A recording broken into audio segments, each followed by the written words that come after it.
listening to the Ohio Podcast Show. My name is Rob. I am the delicious Nicolicious. That was pretty good. Hey, Rob, do you know what happened to me the other day? No, what happened to you? I was laying there in the bed right before bedtime, and I leaned over to my wife and I said, hey, I think we should beat taters. I think we should do a little gland-to-gland combat. We should rub our pee holes together. And she said, you know what she said to me? She said, my belly hurts. And I said, well, my wiener hurts because there's a lot of pressure inside of it. And she said, well, how about I just rub your hair until you fall asleep? And I said, how about you rub my balls until I skeet on these motherfucking sheets? And then we'll just call it fair. That's a good way to start an episode right April there. Fools. Hey, that never happened. We're recording this on April Fools, so it doesn't matter what we say. It doesn't matter what we do, because we can back it up with April Fools. I would never say anything that bad. I would never tell a story that bad, Rob. No. But it's April Fools. Yeah. I broke my leg today. April Fools. I would never tell a story about how I just tried to fart for 10 minutes, but I couldn't. It's going down. I got in a car wreck today. April Fools. Oh, man. We had sex with a transvestite last night. That's not a joke. And today's topic. Yeah. If you've never listened to the Ohio Podcast Show before, we're a couple shitheads. Don't take us seriously. Easter means nothing to us because we're going to fucking hell. All it means is we sit here and get to eat all of our kids' candy. It does. Isn't it great? I've eaten about 17 Mr. Good bars. I am going to have a very loose stool with lots of peanuts tomorrow. I've had about 43 Reese's eggs. But that's the way George Washington intended it to be when he invented Easter, is for us to eat a lot of Mr. Good bars, a lot of dark chocolate. Speaking of dark chocolate, Rob, I don't want to say we have a sponsor this week. Oh, my gosh. But we did a little deal with the folks at Fuego Box, okay? Oh, man. I wrote them. It was glorious. And I said, hey, we'll plug your product if you'll let us try your product. And Fuego Box, what they do is they send you a box of hot sauce every month. And it's not like scald your mouth shit, even though some of the stuff we just tried did scald our mouth a little bit. It was so good, though. But it was so delicious. They focus on flavor and taste, but some of the stuff, it'll definitely heat you up a little bit. But that's their pledge. They're not gimmicky sauces where it's kind of like a donkey kicking you in the face type of thing. Yeah, it's not extract. Those are usually the extract hot sauces. They're just made to be hot. It's very tasteful hot sauces. They sent us 3 of them. We got Frankie V's Spooky White. That one is delicious. It was very, very good. Born to Hula, Ghost of Ancho, and Xana sauce. Yeah, and they send you a welcome box for your first time. It's 1 full-size hot sauce or 3 full-size hot sauces, depending upon what you select. They have different plans. You can do one plan where you get 3 bottles a month or 3 bottles quarterly, 1 bottle a month or 1 bottle quarterly. Your second box and on includes 1 or 3 full-size hot sauces. But here we go. They said, we'll give you guys a promo code. Not only try it, your listeners can get $10 off if they use the promo code BROHIO. And we're not getting anything back for this, but we cannot say enough about how awesome these hot sauces are. We've never heard of these hot sauces. You get different ones every month. In the starter kit, you get a little notebook. So head over to fuegobox.com. Another great thing I want to say about this, the presentation is great.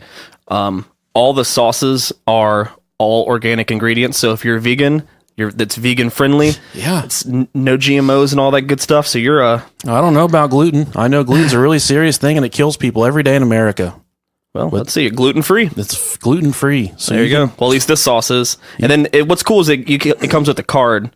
And the card gives you like good things to pair it with food wise. Yeah, the one we just tried said it's good on a hot dog. Yeah, and that's usually what I do to Rob. It's to get him to do tricks. I'm like, hey, try this on this hot dog. You'd be surprised how well it works. He's like, you don't have to do things like that to coax me into having sex with you, Nicholas. Delicious, Nicolicious. Whew. My face is a little sweaty. I like it, though. It is. Speaking of hot, sweaty faces, we got a live show April 14th at Roosters in Milford, Ohio. This is called The Bad Boys of Bomb Pod, even though Bomb Pod Media Network no longer exists. Don't forget about Tracy. And Tracy. We're not in a media network anymore. They kicked us out. Actually, it disbanded. So it doesn't fucking matter. They kicked us out.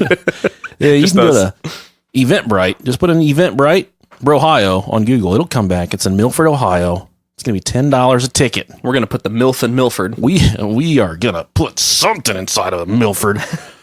I don't know. I think there's about 15 tickets left. Last time I talked to you guys, there's 20. So they are going fast. They're going to be fucking sold out.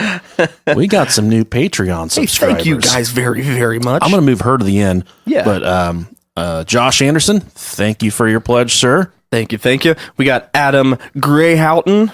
Thank you. I think that's how you say your name. I'm sorry. Greyhoughton. I'll take his last name. You got a someday. fun last name, so I'm sorry. Stephen Tucker, even though I almost said Steven Sucker. David Egbert. Thank you. And Christiane Elizabeth. I don't remember if it's Christiane Elizabeth or Christiane Elizabeth. She's one of our favorite listeners, okay? She's from Canada. This is why we left her for last. Here's. Yeah.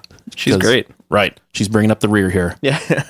I'm not going to make any jokes about the rear.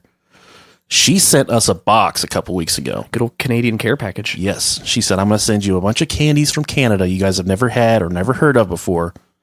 And she sent us some hemp soap from the soap company. She sent us like real fucking maple syrup. Maple syrup is a goddamn $100,000 a bucket here. You can't even afford it. But she said it just maple syrup grows on trees there, and I don't fucking understand that. I see what you did there. Womp, womp, womp. So, thank you so much for the package. We love you so much. And she's a Patreon subscriber now. Isn't that awesome? That's great. We got a new. Thank you, guys. We got a new level on Patreon. Oh, yes, we do. For $10 a month. Or a $10 donation. Or $10 patron. Whatever the fuck you want to call it. You just pledge that. And then we'll call you on a Patreon episode and we'll chat with you. Yeah. You'll get to talk with the guys of Ohio. You'll be live on the Patreon episode. We'll be on the Patreon episode. And it's so awesome. We talk about everything. We do. talk about peeing in people's butts. We talk about shitting in our hands and throwing it at people. Whatever you want to talk about. Yeah. And a good piece of advice I can give all of you, if you're ever in your boss's office and you know you're about to get in trouble, just shit your pants. He's going to make you get out. Just shit in your pants, and then when he's not looking, just bob up and down. Just grab the handles on the seat, and then jump up. Just do like 3 little mini jumping jacks, and just fall into your shit 3 or 4 times. Because the only thing that smells worse than grown man shit is smashed up grown man shit. Oh, man, I can imagine. And I am here to tell you that that's the truth. That is the truth. And we are fucking... Testify. We got downstairs in my basement, one half's the studio, the other half is a science laboratory. We've tested these things. Absolutely. You waffle stomp in the shit, and it it stinks. We don't, yeah. What do you think we're doing when we're not recording? Waffle stomp. We're waffle stomping. We got a promo swap. With these ladies are special to us because the name of their podcast is Talk Spooky to Me. That's Talk Spooky to Me. This is Leanie and Bunny. And the reason they're very special to us is Leanie is the one that made our shirt design with Bill Wilkins on it. Yeah. She's awesome. Thank you. They're from the UK. Here we go. Hi. Do you listen to stuff with your ears? Do you laugh at things with your mouth? Do you use podcasts as a proxy for friends? Maybe you should check us out, because we got you covered. I'm Leanie. And I'm Bunny. And we host a fortnightly podcast called Talk Spooky to Me, covering all things a little bit spooky. You can find us on SoundCloud, iTunes, and all the other podcasting apps. Unless they're shit. You can follow us on @TalkSpooky if you want to be friends on Twitter. And by the way, we're British. Yep. Okay, love ya. And I love spending time with you. So yeah, go give them a listen. Do it. And Rob, I got an article for you. All right, I'm ready for it. To kill 2 birds with 1 stone, Okay. I'm going to play some background music for it. Okay. And this band is Admiral Longtooth. This is Jess's husband from Shamblefest. So we're going to play this while we read you the article. Awesome. All right, Rob. A Pensacola woman gave new meaning to the term food baby over the weekend. Oh. Crystal Gail Amerson, 29, said she woke up around 4 a.m. Sunday with stomach pains that had her running back and forth between the bathroom and bedroom for more than an hour. I had Chinese food the night before, and I kind of figured maybe I had food poisoning or something like that, Emerson said. But it turned out there was nothing wrong with the General Tso's chicken Emerson ate the previous night. Unbeknownst to her, she was actually 37 weeks pregnant and was on the verge of giving birth to the biggest piece of shit son in the entire world. Emerson called off work at 5 a.m., and an hour later, as the pain worsened, she woke her fiancé up because they needed to call an ambulance. I already don't like this story.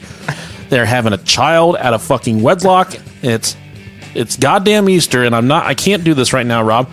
The stomach pains were just excruciating, and I could hardly move, Emerson said. I think it was about 6:30 a.m. when the ambulance got there. It escalated so quickly that I was having contractions, and we figured out kind of what was going on, because at first, we really didn't know what was going on. This smells like fish. Pussy probably smells like fish, but this really smells like fish. So how was it possible Emerson didn't realize she was pregnant? Emerson had already been through one pregnancy, but said she was never the type to feel a lot of the symptoms typically aligned with pregnancy, such as morning sickness. She also said she didn't notice much weight gain. Oh, God. God damn, bitch. I gained a little bit of weight, but I think with my first baby I didn't notice either. Jesus. Fucking hippo. I never gained that pregnancy shape, really. And then I wear scrubs to work because I work at a retirement home for Alzheimer's and dementia patients. So I guess the way they fit me as well. It was hard to notice anything or tell anything. Dr. Julie DeCesare, an obstetrician gynecologist, I think gynecologists are people that look at your butthole, with Sacred Heart Hospital, said it is possible for a woman to learn of her pregnancy just hours before going into labor. But in her 20 years of practice, she's only witnessed it 3 times. I'm going to spare you guys the rest of this stupid fucking article. Let me tell you something, Mean Gene. This woman was fucking going out. She was having the sex with somebody else, and she didn't want her husband to know. I don't know if this is true or not. This is April Fools. Yeah, April Fools. I think that she was probably going out on her husband, and she kind of kept the pregnancy a secret. And then the last second, she's like, oh, oops, I think. The best part is where she says she works in a dementia and Alzheimer's. So it completely, she's trying to eliminate the possibility of someone walking up to her and saying, like, oh, God damn, you put on a lot of fucking weight. That's kind of easy to deal with when the people you're seeing, hi, I'm Tom. They have no idea what's going on. Hi, I'm Tom. Hi, I'm Tom. Sorry. So if any of you ladies out there listen to the Bro Ohio podcast show, if you're looking to get pregnant, just hit us up in the DMs, and we got plenty of people in our closed group, the butt chuggers. There's plenty of single guys in there that are completely fucking creepy. They'll eat stuff out of your butt. Yeah, they will. There is yes, they will. There is a super secret code word to get into the closed group. Go back and listen to some of our old episodes. Wonder what it could be. My name's Bill Wilkins, and I'm 73 years old when I died in my own shit. I always wondered how he died. In his own shit, Rob. All right. What are we talking about this episode? We are talking about a little thing called National Park Disappearances. Yeah, we were going to call it Missing 411, but then I called Rob and I said, Rob, this motherfucker's got like 17 books. Yes, ridiculous. You can't legally call this Missing 411 because we're not going to read all the books. So we're not going to have on the research. But there is a gentleman by the name of David Paulines, and out of respect for him, a lot of the research that we gathered came from Missing 411. There's actually 7 books, and he claims to have spent around 10,000 hours investigating these national park disappearances. That's a long time. I got some fucking crazy shit for you real quick. Hold on a second. All right. When you look at some of these cases, you have to consider possibilities with which we are really uncomfortable. You know, as a rational society, we're uncomfortable thinking about what else could be out there. But some of these situations are so unusual, you have to think beyond the bounds of what's normal. What's a normal explanation for this?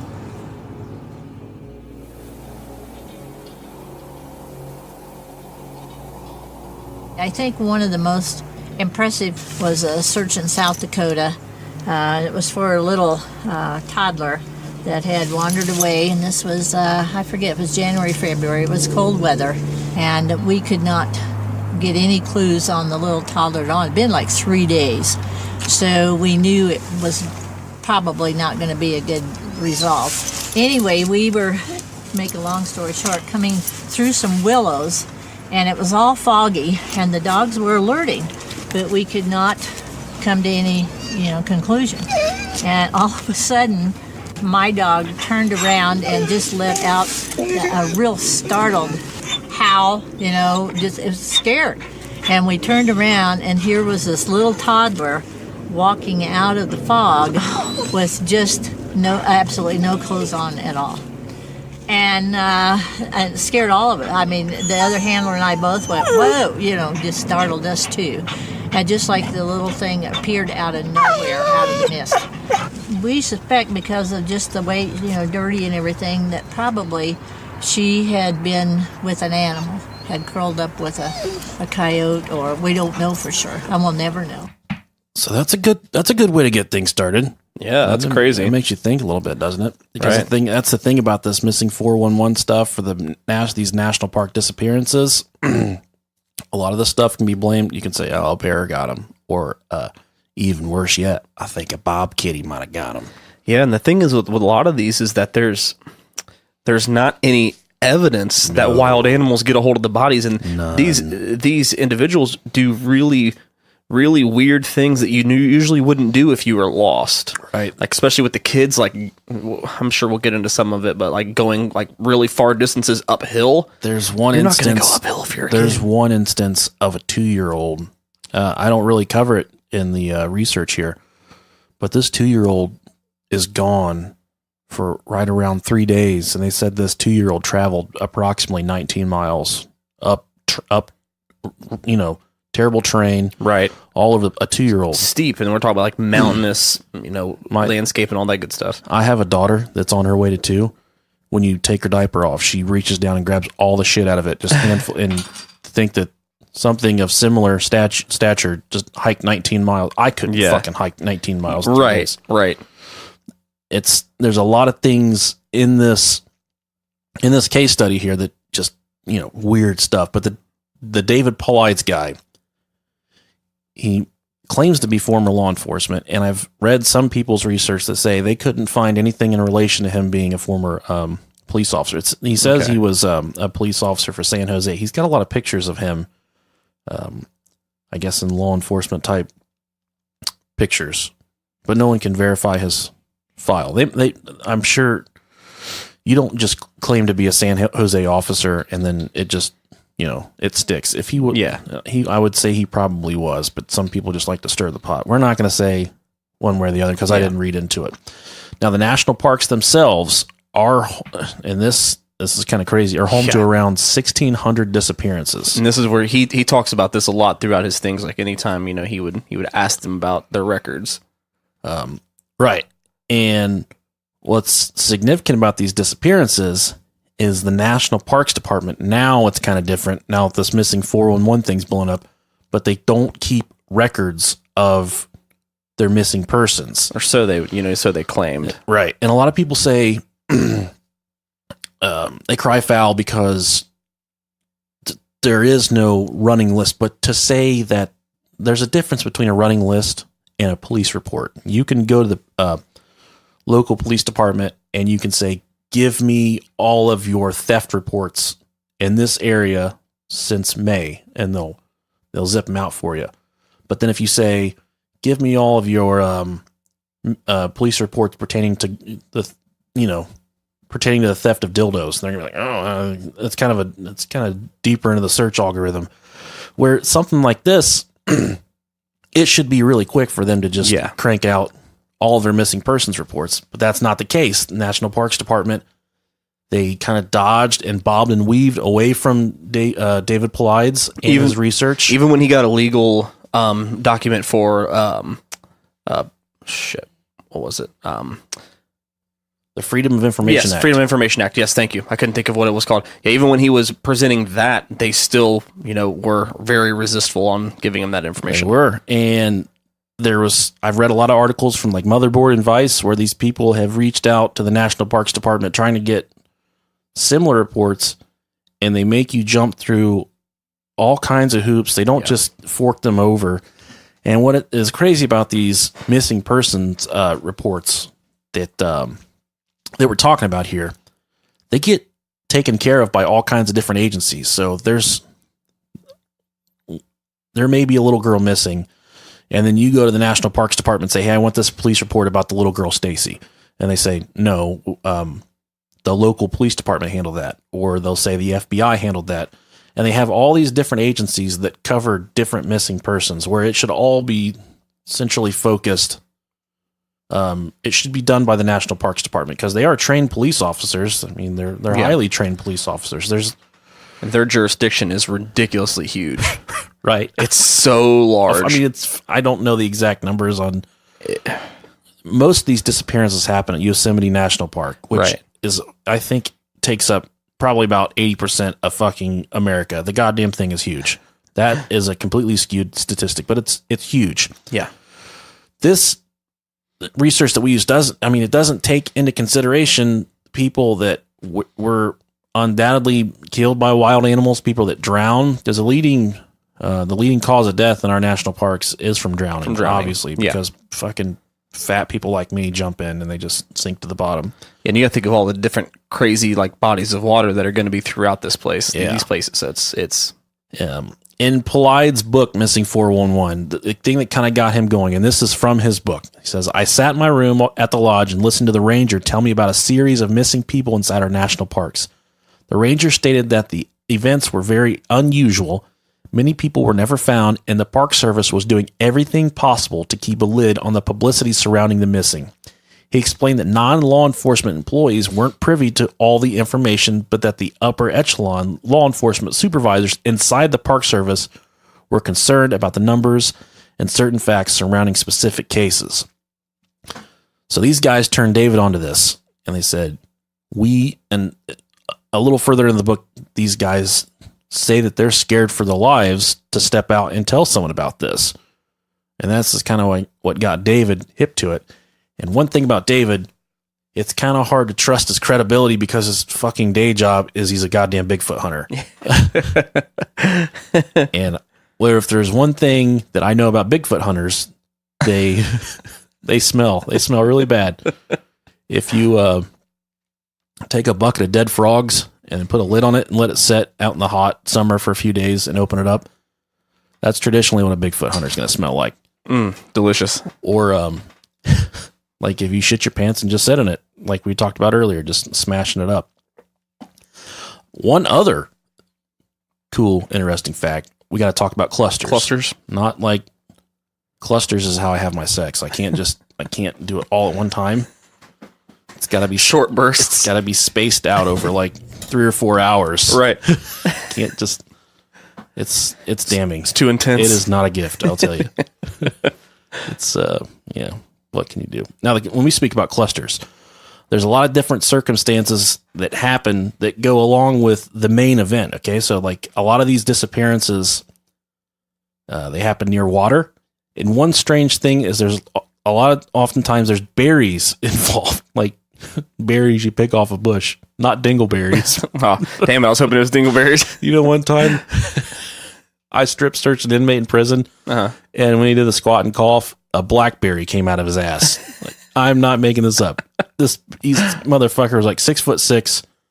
Here I am, some, fat, short, white piece of shit. And this guy's, he's running the Crips. And I'm like, all right, squat and cough. And he squats and coughs and a blackberry shoots out. I'm like, holy shit. Of all the things, that's really bizarre. And then the first thing I said was, I guess it's not a blackberry anymore. It's a dingleberry. You know how I do. You know how I do, bro, Ohio. And back to these clusters. We're so good at transitions. These nut clusters. There's berries always involved, and there's storms right after the disappearance is reported. And these stories go back all the way to back when it was just Native Americans. That's the thing about some of these national parks is are very popular spots where it was believed Native Americans hung out. Mm-hmm. These stories go back to the Native Americans. Allegedly they dealt with a lot of vanishings as well, and they kind of report similar things with the storms, and it goes along with berries being picked. But when you're in the middle of a national park like that, I would think there's not much else to do besides pick berries or jerk off. Yeah.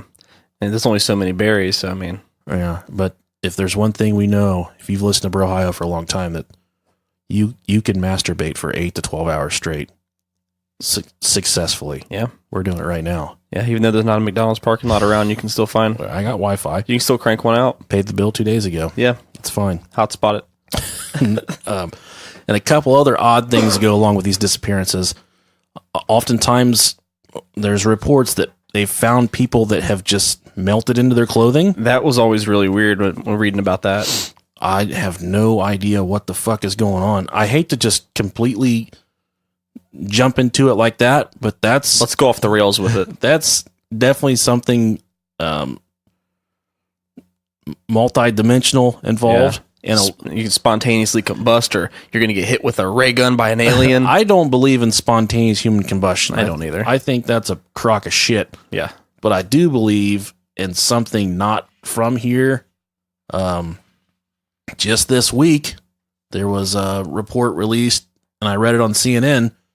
Not that they're any more credible than anybody else, but usually when I see an alien story on a Fox News or a CNN, I kind of look at it a little closer than I would from like the National Enquirer or something like that. Yeah. And this story this week involved commercial airline pilots. Mm-hmm.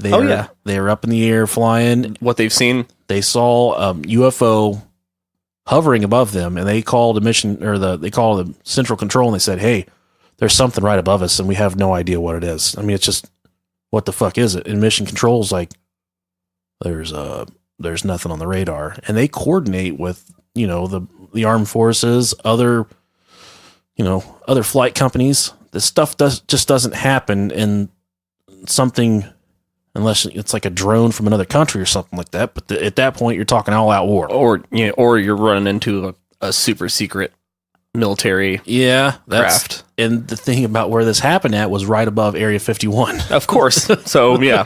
So there you go. And immediately Central Control says, is it a weather balloon? And these pilots are like, no, this is not a weather balloon. And then the thing just fucking took off like 1,000,000 miles an hour, just vanished. So Rob and I have said it before, it would be completely naive to think that we are the only ones here. The galaxy is so infinite. far away. Yeah, infinite. And I think that these things, whatever that contacts us, I think they're looking for something we have, not necessarily us, but I think a lot of times they're interested in our nuclear power. Mm-hmm. There's certain things that they need from us. I think they're far advanced than us, but they can use us.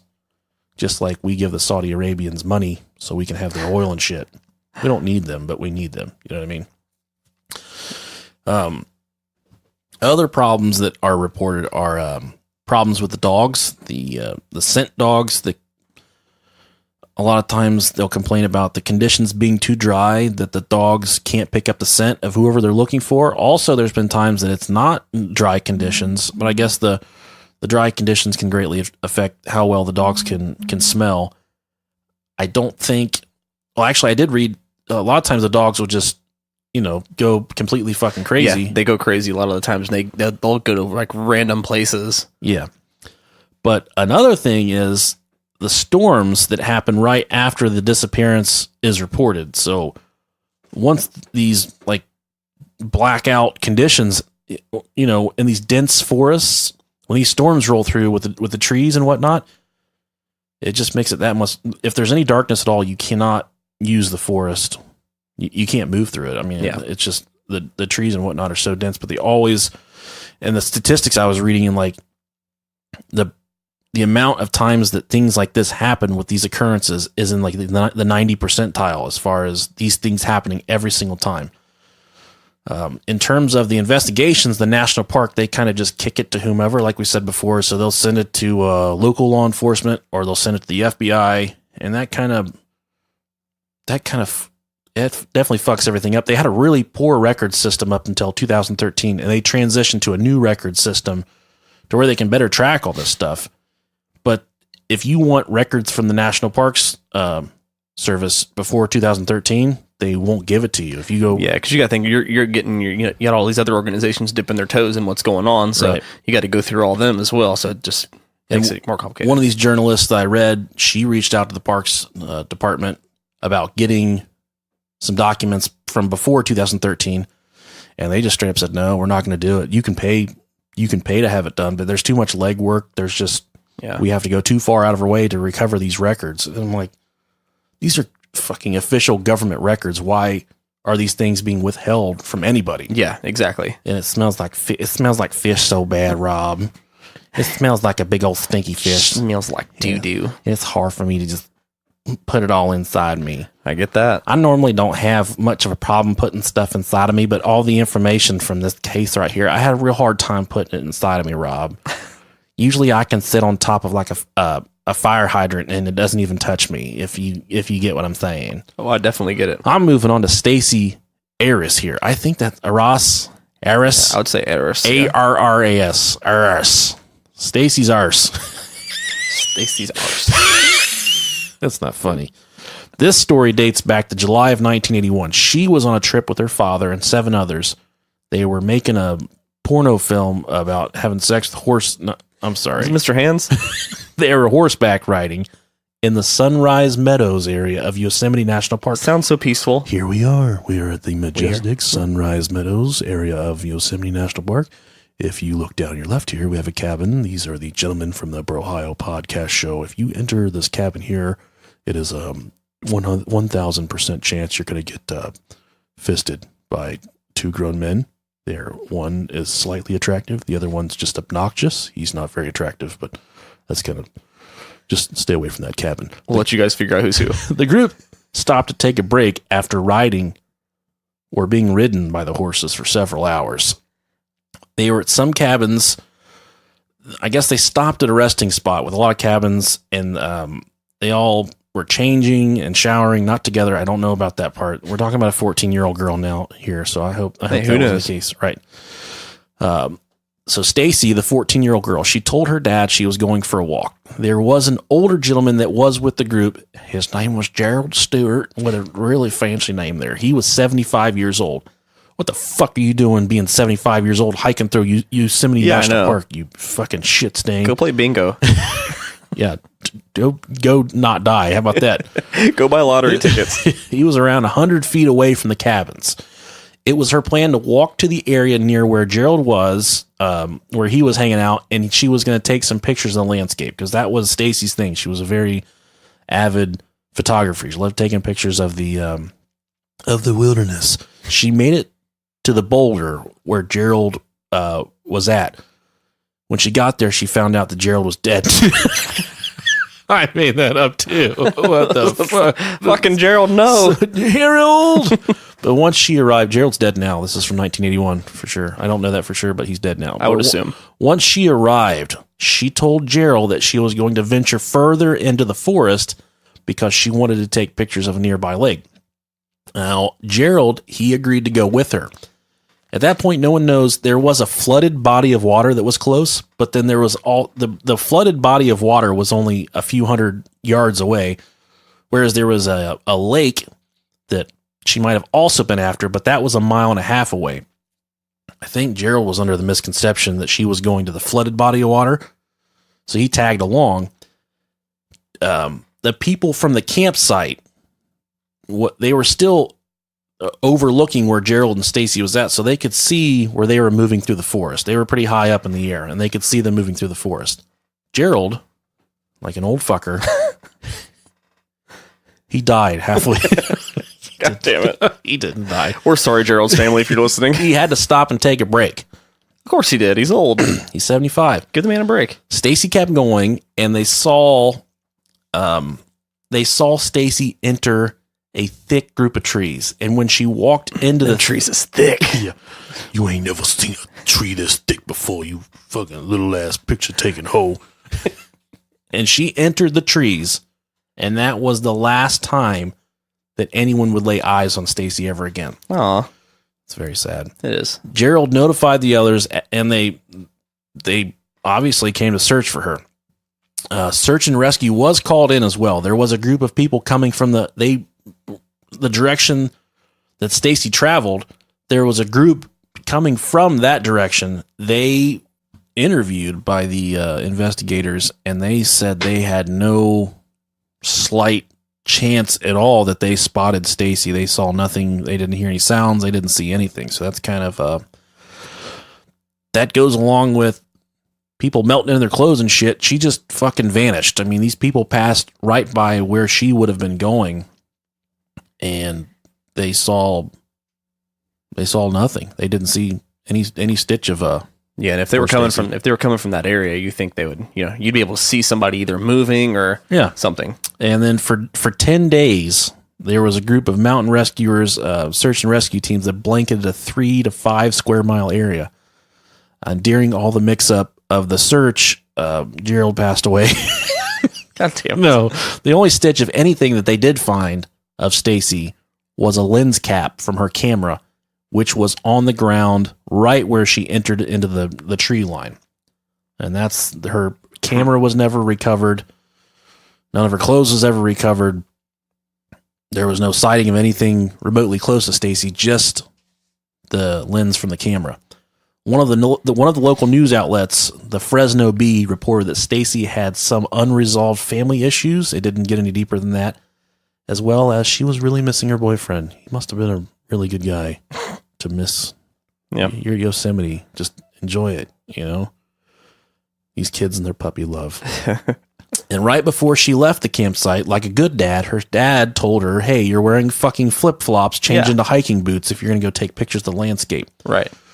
Which that kind of squashes the chance of her just saying, hey, fuck this trip, I'm leaving. Yeah. She's not going to just hike back to wherever the car is in flip-flops. So he made her put on hiking boots, gray hiking boots.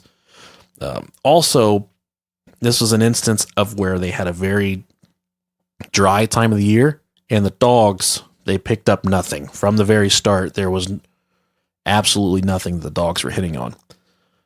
And a lot of these instances of missing person, and that's still a cold case. There's a cult following. Most of them are, yeah. Right, there's a cult following on this on Reddit. There's a lot of information dedicated to her and this disappearance. But most of these instances of disappearances, it oftentimes involves kids around the age of 20 months to 12 years old, and then it jumps to the other end of the spectrum. A lot of these missing people are elderly folks, 75 years of age. So it's both ends of the spectrum. It's people's who are equipped with brains that just are fucking either not quite there yet or they're done. They're checking out. Now, I've been to the Grand Canyon, but I didn't venture into the woods at all. Right. But I've seen pictures of these national forests, man. And I can tell how easy it would be to just get completely turned around. And then once you're lost, you're lost. And one of my buddies I work with, Josh, he's an avid listener. He said his dad used to work for the Parks Department, Park Service. And one thing a lot of people don't know, and I don't know if this is true or not, I didn't look into it, but if you stop and check in with the rangers before you go on your expedition, before you go on your hike, they can equip you with a GPS unit. And I don't know if that's free or what the deal is, but they'll give you a GPS transponder type thing. So that way, when you're done with your hike, you can check back in. And that's one thing people don't think about, is to check in with the rangers when you go out. So when your family calls in 3 or 4 days and say, hey, we haven't heard from Louie. Where the fuck is he? And they're like, he checked out with some fucking nasty tramp about 3 days ago. You got to check in and check out with these guys when you go on these silly hiking trips. Me, for one, I'm not made for nature. I've seen Bear Grylls eat his own shit and drink his piss. Yeah, I couldn't do that, man. I'm not down with OPP. Yeah, you know me. I'm not doing it. Couldn't do it. I would like to make love out in the wilderness. I think that would be very nice. That'd be pretty cool. I don't know what kind of animal I would do it with, but I would definitely do it. Bob Kitty. I really like them Bob Kitties. And a lot of these cases with the children involved, they do disappear with dogs. I think a dog is a wonderful companion for a child. Oh, absolutely. And I hate that these dogs are fucking this up for these kids. And the instance that the children are found, a lot of times the children refuse to speak about what happened, and they either that or they don't remember. And a lot of times when they're recovered alive, they're running low-grade fevers, and they appear to be traumatized. Now, that completely fucking freaks me out. Yeah, that's terrifying. They're running low-grade fevers, because it makes you think, how far up their ass did they have that utensil shoved by the aliens when they Pretty far, man. cornered them in the back. And this might not even be aliens. There's one story we're going to get to. Could be Bigfoot. Fucking robots. Oh, okay. That's Okay. spicy. I like that. There's one story with a goddamn beast. But that's the crazy thing about these. I understand that, like we've talked, the wilderness is vast in these places, right? Yeah, very. But with the technology we have now, and the stuff is still happening with the infrared thermal cameras, all that shit, and the helicopters, they're blanketing these areas. Yeah. There's got to be more cases than not where the people are found, but that's not the case. These people are just not being found. Right. And it begs the question, what is really happening? And I think this is definitely a cool topic to talk Absolutely. about. A lot of these disappearances happen around places with really bad names, like the Devil's Gooch. Devil's Gulch. No. Rob, what's a gooch? The gooch is the space between your nutsack and your asshole. I was always under the interpretation that was a taint. Same difference, I believe. And the reason it's called a taint is because this is the words of my father. He says, because it taints your butt and it taints your balls. Okay. One of the other places, Devil's Lookout, Twin Devil Lake, and the Devil's Fruit Bowl. Devil's Punch Bowl. Sorry, Devil's Punch Bowl. They can really have something out against the devil, don't they? I guess so. The fruit bowl is what I call my balls. Like, my wife, she Hit me in the fruit bowl. My wife back talks. I'm like, trying to see my fruit bowl, aren't you? And the reason these places get named these type of such maniacal names is because the people that name them, whether they were fucking clairvoyants or Native American mediums, I don't know, evil was sensed at these locations. And the fact that people are going missing at these evil spots begs the question that possibly dealing with a paranormal entity, like a demon type, A succubus. Or a dolphin, like a butt fucking dolphin. Yeah. Which is a real sex demon. You can listen to that in one of our episodes.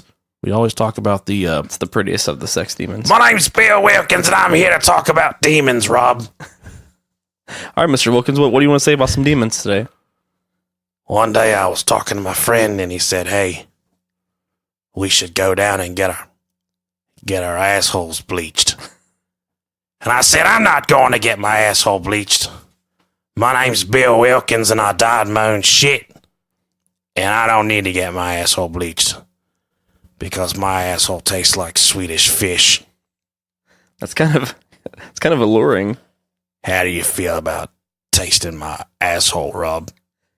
Well, considering that I have such a love for Swedish fish, I'm intrigued. I gotta go. No, damn it. You're right. 95% of these cases, and this was the statistic I was looking for earlier, 95% of these cases, storms accompany the disappearance. Okay. That's not a fucking... that's not by chance. Coinkydink. That's a 95% probability that if you disappear, a fucking storm is going to break out and you are gone forever, which is completely not fair. That's going to wash away your footprint evidence. That's going to wash away your scent. You're fucked. And I got a really nice scent that when I walk by women, you can just hear it start gushing, buddy. You got a nice musk. And I go all natural. I just let it stink up for a few days and I go to the mall and then you can just hear it squashing around. I walk past these chickies and they just say, what is that smell? And I just say, that is man. Can you smell it? Can you take it all in? These next stories we're going to cover, if you get scared easily and you have problems with scary stories, I would skip past these. I would just fast forward to the end. Fuck us. Talk to someone. Go listen to last podcast on the left. They're really good. Joe Rogan, Lore. There's lots of podcasts out there better than us. Go check them out. This is about Lillian Carney. Ooh, I like the last name. We're not talking about the Kentucky Carney from the Little Green Men episode. Damn, never mind. I'm out. This is Lillian Carney. This is a story from 1897. Holy shit. Just a few years ago. Yeah. This was the year that Teddy Roosevelt was assassinated. Ah, okay. I made all that up. I know. 6-year-old named Lillian Carney. This happened near northern Maine, the Canadian border. Oh. What the fuck would anyone want anything to do in northern Maine? That's my question. Way right up now. north. That's not even America. That's not America. That's Canada. They don't know about Bud Light in America. She was with her family picking berries. There we go, berries. Here it goes. It's the berry conspiracy. She was allegedly right under her parents' nose when she just up and fucking vanished. Isn't it funny how that happens? She was right under my nose, I swear. But you always tell the cops that, like, Yeah. When really you're fucking your wife in the bushes and she walks away. She's fuck. The cops come because your kid cut their fucking tongue off with a pair of scissors. I was watching her. I don't know how she got the scissors. And I She look got the scissors. she look over and she got them in her mouth, and it happened so fast. She was allegedly, like we said, right under her nose. 200 searchers looked and could not find Lillian Carney. And then finally, she was located. They found the little girl. When the girl was located, she was completely dazed. She said that the area where she was lost in the forest, the sun would always shine very brightly. Now, that would seem pretty normal if this is in the middle of the day. No, she was missing for around 46 hours. 46 hours, this 6-year-old. If you make my kids go fucking 46 hours without Netflix and fucking Wi-Fi, they're going to chop down all the goddamn trees in the forest. They're going to die. They're going to start their own village. Yeah. Well, they're going to start their own Netflix. They're going to make it all themselves. It is unknown, obviously, what the light could have been. Now, in my travels here, Rob, Okay. when you talk to people who've been abducted, they always speak about how bright the lights are Right. in the spacecraft. I'm not jumping to conclusions here. What the fuck else could have happened besides maybe if you're on the jogging trail and someone jumps out and Jeffrey Dahmer's you, that's a little different. People know to lurk in certain places where people are going to be, you know, whether it be a jogging trail or a nature path. Right. There's not going to be some sick fuck serial killer in the middle of a national forest just waiting to hop out and kill everybody. Yeah. So there's not someone, and they're certainly not they're certainly not going to give the person back after 46 hours. That's if I got 46 hours involved, like invest in someone, whatever that is, he or she's mine now. Like, or he's mine now. Preferably he. Yeah. But sometimes you got to settle for what you can get. Another case, and this is from 1968. This is a 3-year-old. Okay, we're talking a 3-year-old. This is someone that can barely talk and barely walk. This is someone that knows nothing about life. This is from northern Michigan, where she went missing near a lumber camp that was ran by her father. Her father says she just up and vanished from existence. Like there was nothing strange about this except for she just fucking went, like she was just here 1 second and gone the next second. Her father quickly enlisted the help of two hunting friends, who searched feverishly for her while this happened in the middle of the day. They searched until night came. And this story's going to fucking terrify you.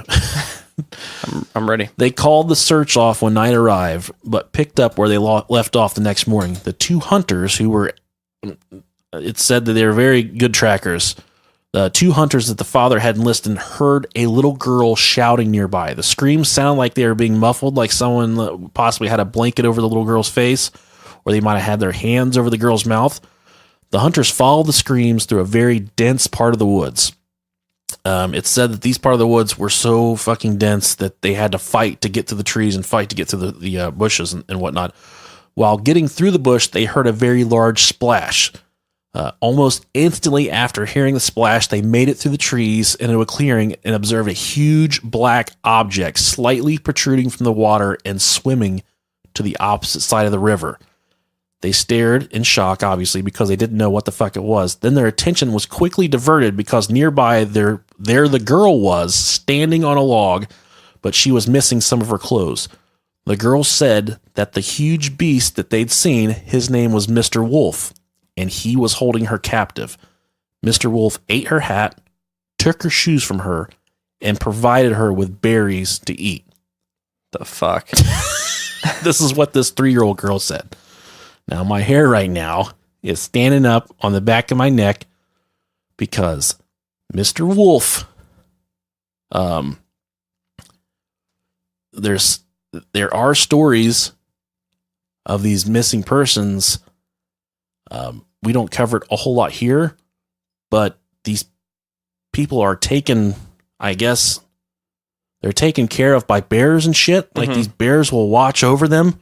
A lot of people have said that, like, these bears will take them under their wing and take care of them while they're fucking lost. Whether that is a hallucination type thing. Sorry, I'm on hallucinogenics right now as we speak. I've got 16 mushrooms completely shoved up my asshole. I have no fucking clue what's going on. Rob morphed into Jesus Christ about 2.5 hours ago. Broke into a Pizza Hut. I'm in Mountain Dew. What was I saying? The bears. There's goddamn bears everywhere. The bears are fucking killing everyone. We gotta fucking kill all the bears. I'm just kidding. I made that up. These people are talking about the bears taking care of them. Now, Mr. Paulines, like we said, he's an avid Bigfoot hunter. I would say it would be more apropos for something like a Bigfoot to take care of someone. Maybe a Mr. Wolf type. I don't know. I love Bigfoots. I got a Bigfoot sign this week for our studio here. Yeah, it's pretty sweet. I think that Bigfoots are real. I think there's been too many sightings. Like I've said 1,000 times before, where there's smoke, there's fire. We say a lot about 9/11 being an inside job. Probably was. Where there's smoke, there's fire. Yeah.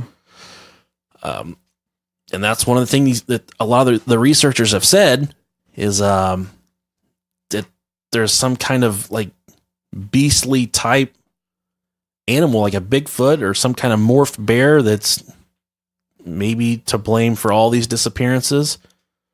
But there's just like there's bad people and there's good people. There's good Bigfoots and there's bad Bigfoots. So you have the Bigfoots that are taking care of these little kids. And then you have the ones that are just dragging them to the back of the cage and fucking their brains out and eating them and leaving no stitch of evidence anywhere. Whether or not the thing doing this, doing the slashing and gashing we're talking about here, whether that's a Bigfoot, I don't fucking know, man. You never know. You never know. You don't know. It could just be like a bunch of clowns and shit, you know. It could be some crazy mountain man living in the parks. It could be a juggalo. Very well could be. It could be a pack of wild juggalos. They just run around, you know, drinking Fuego, snorting pixie sticks and Smarties off each other's buttholes because they don't know what cocaine is. They're too trashy for cocaine. That sounds like fun, though. I did get a lot of pixie sticks for... you got a lot of pixie dicks? Pixie dicks. Yeah. I did get a lot of pixie sticks for Easter. So That's Rob's nickname for my PP is the pixie dick. Hey, pixie dick. Pull out your pixie and show it to me. And this story here, this next story, oh Jesus! Put hair on your peaches. This is gonna put some truth on you real quick. This is from so a lot of these stories are a little older, you know, but this next story here is from 2010. Pardon me while I get another bite of hot sauce here. Oh yeah, hold on a second. Rob's gonna fucking break the space-time continuum. He's gonna eat a fucking chip on a podcast, which is like the biggest. Don't yell at me about my chewing noises. I'm gonna try to step away from the mic a little bit here. All right, go ahead. It's not fucking. I can hear it, Rob. Your little sound waves are jumping up and down. Sorry. Yeah, it's really he's eating the hot sauce from the Fuego box. Now this story is about a 3-year-old named John Doe. Of all the things to name your kid, I'm guessing that's not his real name. It might not be. It might be. I remember we went to school with a kid named Flem. So sometimes people name their kids stuff that's undoubtedly going to get their fucking nuts kicked in for their entire life. And we did go to school with a kid named Al Capone. Al Capone. Yeah, he's in prison. He is. He was in jail whenever I worked in jail. He was at the prison I worked at. This happened at Mount Shasta in California. You hear my auto-tune right there? I like that. That was all natural. It was. This was a more recent story. Like I said, 15 fucking times. This is from October of 2010. The boy went missing near a fly fishing river. And whoever the fucking brain surgeon one that took a goddamn 3-year-old fly fishing, I fucking pray for you because you're a stupid fuck. I can't even take my kids to fucking Walmart, let alone fly fishing. He was found by a search party 5 hours after he went missing. They found him in a tree, and he was very dazed. He later told a story about what happened while he was gone. The boy said he was taken into a very deep cave by an old woman he thought was his grandma. There was a dead guy back there named Gerald, and he didn't really talk about Gerald very much. They found a camera without the lens. Yeah. Once they got to where they were going, the boy described being in a very dark, cold room. Not necessarily a cave, but a dark, cold room. In the room were several dozen human-looking robots that were in various positions all around the room. This is fucked up, man. All right. This is a little fucking kid telling this stuff, all right? There was also random guns and weapons scattered all around the room. And the thing about these weapons and guns that were scattered around the room, they were all covered in dust like they had been there for a very long time. The boy noticed that there was a weird light coming from the grandma who captured him. And it was at that point, the story has got fucking Ohio written all over This it. is so great. The grandma realized that, the boy then realized that the woman, he did think the woman was his grandma up until this point, but then he realized the emanating light that she was actually a robot as well. The woman then demanded, and this is not me making shit up, the boy demanded that the boy take a shit on a piece of paper, and the little boy refused. I don't got a shit. I need you to take a shit on this piece of... I don't got a shit. I don't want to. I was just walking through the forest and I was trying to take it up. I just was looking for some berries and I didn't. I don't want to poop on that paper. Please don't make me do that, please. A year prior, the boy's actual grandma was camping in this area. She said she was randomly pulled from her tent and deposited a short distance away. When she woke up, she felt a sharp pain in her neck and found 2 puncture marks along with red, irritated skin. I remember this story now. So they pretty much took her likeness. Yes. They're taking her DNA in order to make a clone of her. Fucking, I have no fucking idea. Yeah. There's not enough drugs in Ohio for me to figure this one out. That's great. Yes. Sucks for them, but Yeah, I mean, it definitely sucks for them. The boy, they say he hasn't shit since this. He still can't wipe his ass with toilet paper. He's got the all-time record. He can't use toilet paper anymore. What if it's just like they gave in this, not even real, like they gave this kid too much fucking Benadryl and someone's changing his diaper and it's just someone wiping his ass and he's like just hallucinating. Like, you got a little bit more in there, Junior guy. I just got to get this. You got that little crevice right there between your ball sack and your leg. You got shit.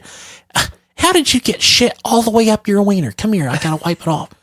And then he's fucking freaking out. You know, he's hallucinating on the Benadryl because that's what everyone knows. That's what you give your kids when you want them to sleep is a little bit of Benadryl or melatonin. That's what the shit stain nursery workers do around here when there's a story about that. I think we had that on the show one time.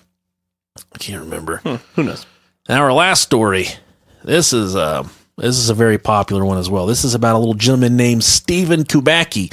I wrote Kubacki on Twitter. Wacky Kubacki. And I said, hey, how would you like to be on the fucking world famous Brohio podcast show? You know what he said? Nothing. He didn't write me back. What a fuck. And I said, have you ever had a koala bear clap down on the tip of your dick? I started sending him hate mail. I sent him pictures of my balls. Like I squeezed the base of my balls really hard to where all you see is fucking white and veins. Like the pink is gone. They look so angry. Right. And I took a Sharpie and I wrote fucking teeth, like fangs, canines on my balls. You wrote fuck you on your taint. And I wrote fuck you on my taint in fucking perfect cursive. And I sent him a picture. I said, hey, Kubacki, this is what you get. You fuck with the Brohio podcast show. Oh, I'm dying. You fucking fuck.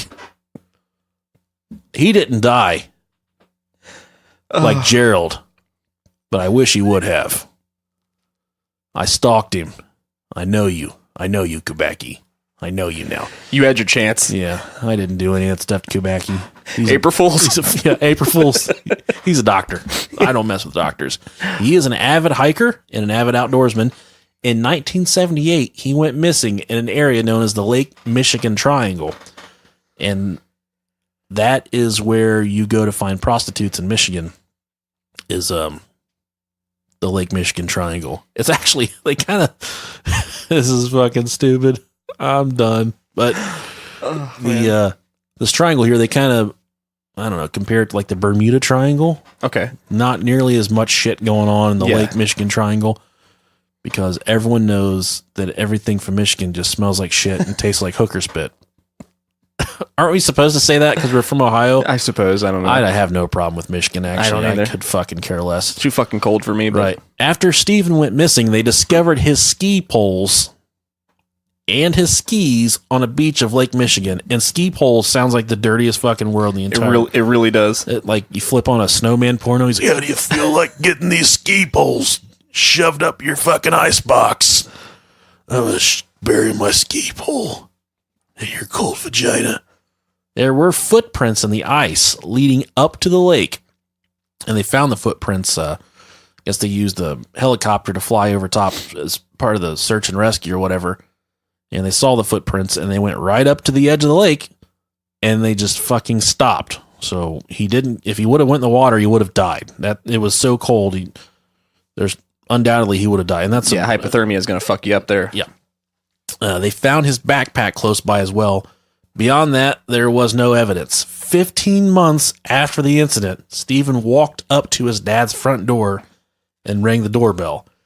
And what I have gathered from this story is Stephen was probably molested a lot by his father because he rang the doorbell. Because if it was a normal relationship, he just would have walked in. Right. But if his dad molested him a lot and it probably was awkward, that's why he rang the doorbell.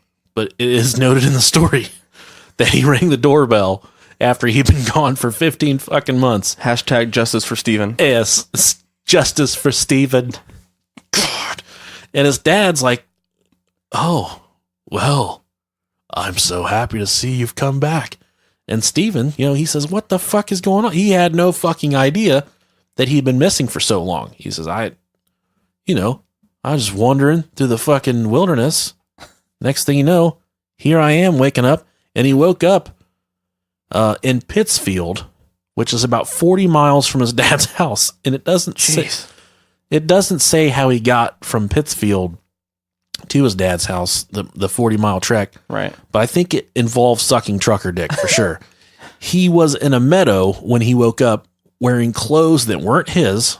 He was wearing a satchel with maps that didn't belong to him. What the fuck? He was a fucking wizard. Yeah. I don't know. Where he woke up was also 700 miles from Lake Michigan, where he originally vanished. Since then, this is probably why he didn't agree to the interview. He's absolutely refused to talk to anyone about the incident. He's also said that he will refuse to speak to any psychological experts. Yeah. Because he says, there's nothing wrong with me. There's absolutely nothing wrong with me. Which there may not be. There is something wrong with him. Your dad, my uncle did a lot of bad shit to me when I was a kid. I still love that man. Justice for Stephen. He was your first. Stephen was my first. Stephen. Stephen and Gerald at the same time. Gerald was dead. He was dead during it. Now that's the conclusion of our National Park Disappearances episode. I feel like we could cook up like 15 more of these with all the stories there are, though. Jesus Christ, man. My fucking head hurts. I don't know if... Listen, I think, like I said before, it would be very easy to get turned around in a place like this. I can't fucking put my thumb on what...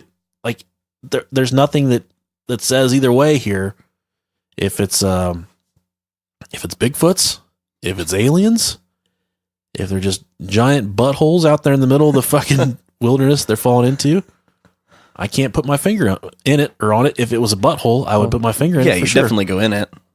I got two things about the delicious Nicolicious.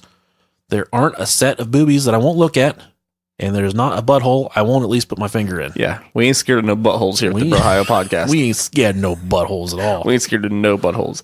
You can post that meme if it's a rose or a destroyed asshole as many times as you want. I'll be able to pick out the destroyed asshole every time. Every fucking time. What do you think about an animal fight? Oh, I'm down. Let's fucking get it on. Let's fucking fight. I'm going to say an Amazon anaconda. Okay.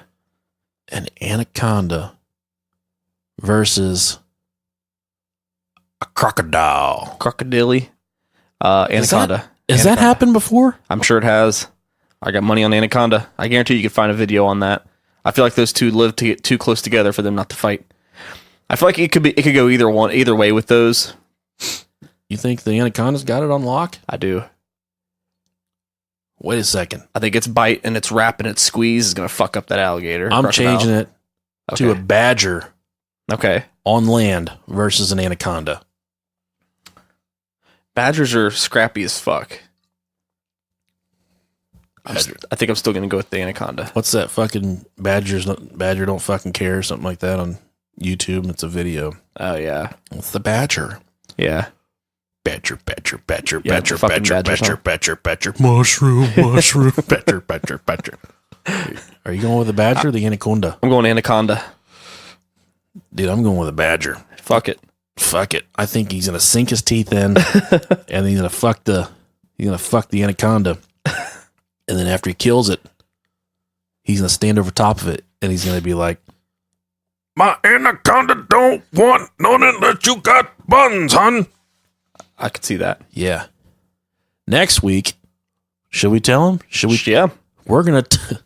Why not? Next week, we're covering children that can see and talk to the dead. And this is, I promise you, this is going to be the fucking scariest episode we've done so far. I've already found stuff on the interwebs to use, some sound clips. These little kids are like, "Of course I see him. He's standing right behind you." And then you look behind you. There's nothing there. He doesn't like that you're looking at him. Oh, yeah, that shit's terrifying. Nope, I gotta go. Yep, later. No, I gotta go. If you have any topic suggestions, you can email us at brohiopodcast at gmail.com. Hit us up on Instagram at brohiopodcast. We're available on Twitter now. We got like 500 Twitter followers. I don't do anything with Twitter. You build it and they will come. Yeah. You finger it, they will come as well. On Twitter, we're at Brohio Podcast. You can get us on Facebook. We're everywhere. Yeah. We answer all the messages. Super fun secret groups where it's at, though. Thanks for, yeah. Butt Chuggers Anonymous. Yeah. Thanks for listening, guys. Thank you guys very much. Love you so much. I love you. I think we're going to do a Patreon. Yeah. Show us your assholes. All right. Bye.